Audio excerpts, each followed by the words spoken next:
Dear our esteemed viewers, the second episode has started. Stay connected.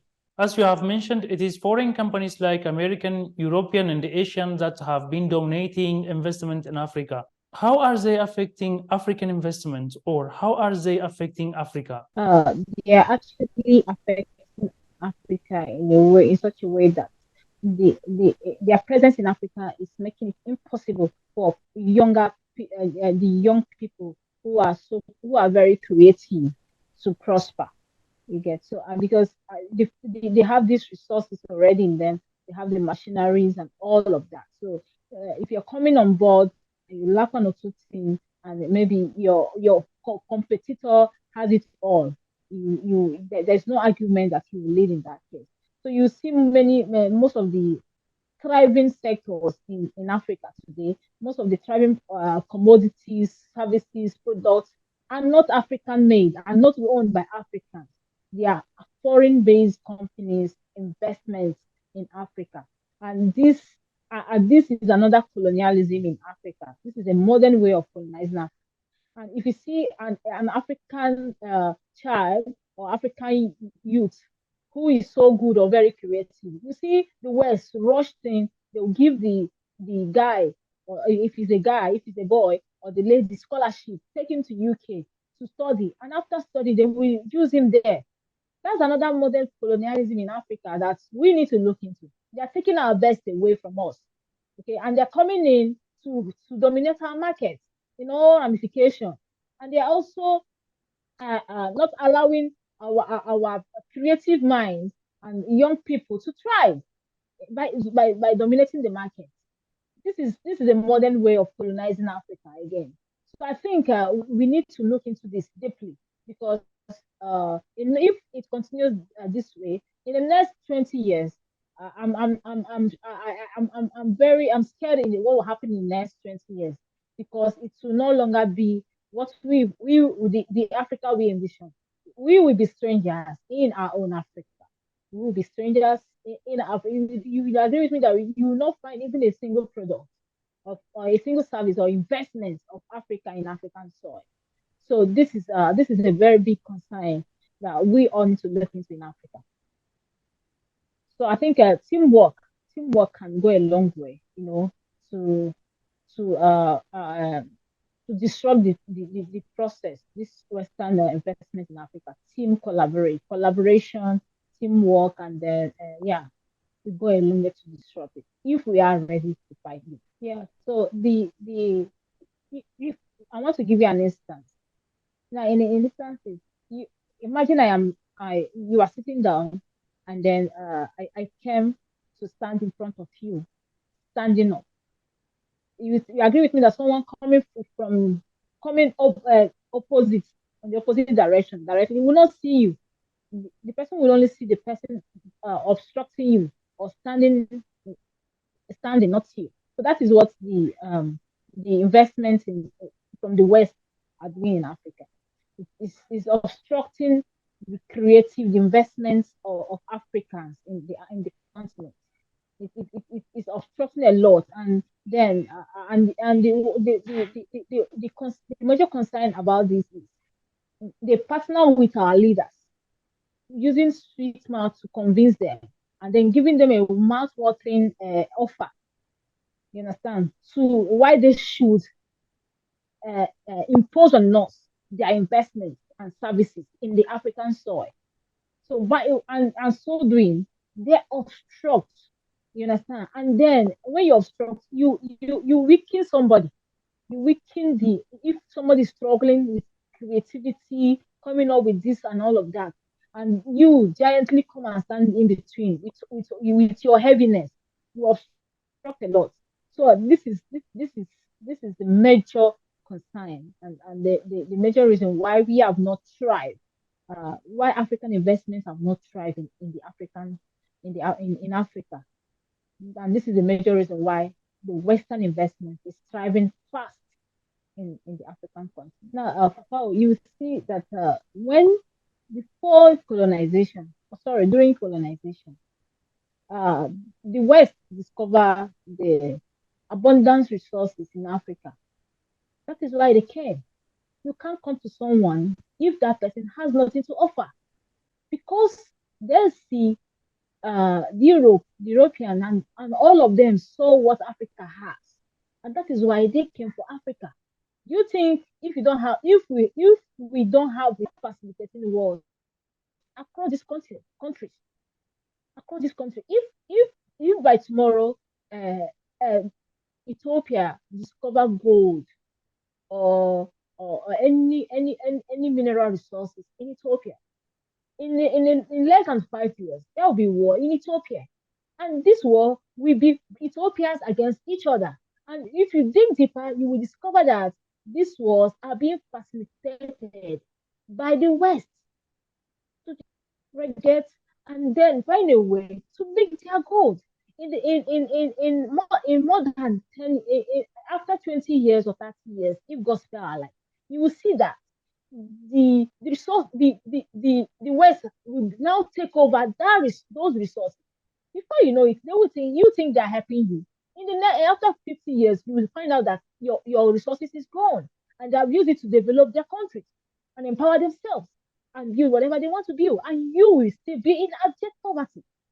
So you see the height and the level of atrocities, wickedness, and cunning these people are coming with in Africa. So I'm not surprised that there are wars going on in most of the African countries. What I'm concerned about is the affected innocent citizens in those countries who should have a better life, but as the case may have it, they are victims of this. So that's my major concern. Otherwise, I am not surprised. So long Africa continues to have it all in the world, there will be conflicts going on, and these conflicts are being sponsored by the West. I will say this anywhere with my finding, and if anybody call, I will present my research, and then they have a question to answer. So that's it. This is why wars are going on so the day after, when this war will end or will stop is the day Africa, and especially African leaders, will realize, the day their eyes will be open, that this is masterminded by the West. The day they see their brothers as brothers and not enemies, the day they will stop selling their brothers for a peanut, the day they will stand by their brothers and not stand by the West, the day this war, this conflict going across the African continent will stop. What is your idea on the Paris summit that African leaders attended and raised major issues? What are the issues in connection with even your project, that is climate? You can raise climate issues and other issues that African leaders raised on the Paris summit. The Paris summit is a ground for world leaders and change makers to come and deliberate on issues that are affecting the world globally and see where solutions can be profiled. So most of African leaders, including my president, was present in that summit. And then as the world is going, and the major concern globally now is climate change and environmental sustainability. And these are the major issues discussed in that summit, especially by most of the African leaders discuss issues surrounding climate change in Africa and environmental sustainability in Africa. And again, just few of them also talk about conflict and war and peaceful and the conflict resolution in Africa too. So, but then looking around climate change and environmental sustainability, I think that is a key area many people are focusing on. especially in Africa, because here in Nigeria, see how what climate did to most people, especially farmers, last year, and a lot. So there's so much, a long way to go in terms of climate change and environmental sustainability. So in Africa, so I feel that that is why we at the Untold Stories of African, we're looking at the Untold Stories of African Women in Technology, Climate Change, and Environmental Sustainability.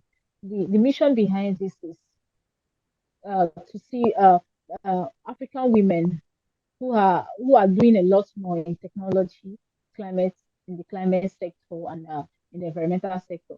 Their stories, they were able to, what motivated them, where they are coming from, the resources these people use, and and how they find themselves to where they are, and what the achievements, their impact. So this will also inspire younger African women, okay, who also want to thrive in that path. It might not be this exact path, but they will see motivation and be inspired to see how they can solve a peculiar problem affecting women in Africa as relates to climate, environmental, and technology. So this is our own way of contributing to the global issue, especially as it affects Africa as a continent. Yeah. So What is your evaluation of this Paris summit in addressing key issues that African leaders and all Africans have been asking for? Do you think that this summit answers these long-standing questions? one thing I like about the Paris Summit is method of evaluation. Okay, so it's not all about talk. So their method of evaluation and the project execution is a top notch. So with regards to that, I feel that all the global issues raised, especially the climate change and the environmental sustainability, we are extensively discussed, and the way forward to this we are also highlighted. All right, so it's and then an immediate call for action was also done. Okay, so in few days to come or months to come, we will see the action summits being implemented in different countries not in the world and in Africa as well. So it might it come in form of interventions, it might also come in form of empowerment, it come in form of different types. So we hope that our leaders who represented us at that summit will also do the needful as regards to the immediate call to action to totally curb issues, if not to 100%, to minimal, especially in the sectors in the area of climate and environment. What do you suggest Africans and African leaders do to have their long-standing questions answered? Okay, I will give you an instance. I was opportune to be a student leader when I was in the university, and most times we have the parliament, and then we have the executive board and the legislative board. So most times when we come come to meetings, conference and meetings, and when we talk individually, yeah, I have my own issues, and this person has his own. When we talk individually, we don't achieve great results, and most of our questions and most of our answers have no profile, right? So when then at the long run, we decided that before we go to this kind of meeting, we should have we should decide on what we are presenting to the table, what we should what the particular problem we are much concerned about that way. So and when we start doing it, we start seeing changes. Imagine if all African leaders going for that summit decide that in this summit, even if they are talking about climate change, we are so concerned about the insecurity issue, the war going on in Africa, let's in unity raise concern to this issue together, and all the African leaders talk about this war and cry in that song. Do you think there will be no intervention? Do you think the world will look away from that? Imagine all the 54 countries, all the 54 leaders, all the 54 country presidents in Africa raise concern about this war and all the issues affecting Africa in unity. That's they will hear them, and that uh, uh, intervention will come, and that will stop. Even if the West has hand in it, they will remove their hand because it is global. So I think for their voice to be heard, they need to speak in unity. They need to be united. How do you see Ethiopia's developmental projects like Grand Ethiopian Renaissance Dam and Green Legacy in contributing to climate change and its uses for other African countries and for the world? When it comes to the developmental projects in Africa, I give it up to Ethiopia. Ethiopia has been a top, it's been a top in that regard. The way Ethiopia carry Africa has, if other country and other country in Africa, we do the same, Africa will be far ahead of where it is today. So I applaud Ethiopia with those developmental projects, especially the green that has to do. In fact, what I was talking about someone that okay, when I had this installation last week in some secondary schools in Nigeria. So I spoke to them. In fact, I used all my reference center as in Ethiopia. Ethiopia was this, Ethiopia is this, Ethiopia is this. That we should. Okay, so most of them were like, I was even discussing with their teacher that if they can arrange for an excursion so that they can go to these children who can go to Ethiopia and see Ethiopia and see what Ethiopia has been doing and where Ethiopia is today. When I told them about Ethiopia having a different calendar from the rest of the world, they were all amazed. They were like, how is it possible? Right? So Ethiopia has been an ideal country for every African country in the world. So my take on this is for other African leaders to collaborate and emulate Ethiopia in this developmental project because it is a project that will transform Africa as a whole, that will bring the desired development and development we need and seek for in Africa. So yeah. What to be done to make the whole African continent peaceful? When it comes to peace, especially peaceful resolution or conflict resolution, it is not in one man's way. So for us to live peacefully, we need to call a roundtable discussion. We need to have a negotiation. So if peace should happen, the both parties ought to be heard about their pains. Why are they into war with this? What is their pain? You hear them, you call them to the roundtable, you negotiate. There's no peaceful coexistence or a peaceful atmosphere without negotiation. All right, so we negotiate. You take this, I take this, or you hold this for so period of time, and this I hold. There should be a negotiation. So for us to have a peaceful Africa in all ramifications, there should be a roundtable discussion among African leaders and African Union. There should be a negotiation in the conflict affected countries in Africa, right? And it should be spearheaded by Africans, African leaders, African peace and conflict resolution specialists, and all of that. So so that effective, so that economic and development can thrive in Africa. If this continues, it will delay development and economic independence in Africa. So we need a peaceful Africa for Africa to grow, and that can only happen when we have a roundtable negotiation between the conflict affected countries in Africa. Have you got any final message for people watching us? Yeah, I want to thank everybody watching us Thank you for staying to this program. Thank you for listening. Just to remind you that Africa is the West can't develop Africa the way we want. We have the responsibility to develop Africa for ourselves the way we want it. So, for us to have such development, everybody has a role to play. Everybody has a part to play in the development of Africa.